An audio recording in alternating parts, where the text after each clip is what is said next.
माफ करा महाराज, तुमच्या विचारांना, तुमच्या संस्कारांना आम्ही विसरलोय.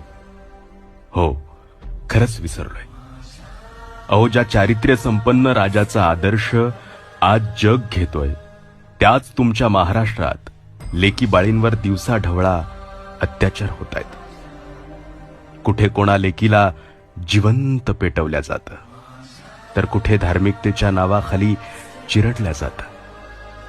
राज, तुम्ही आयुष्यभर स्वराज्यातील प्रत्येक मायमाऊलींना तळहाताच्या फोडाप्रमाणे जपलात, पण आज त्याच लेकीला न्यायासाठी वनवन भटकावं लागतंय.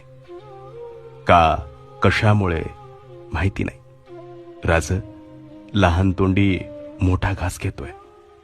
आता तुम्ही फक्त राजकारणापुरते मर्यादित राहिलात राज.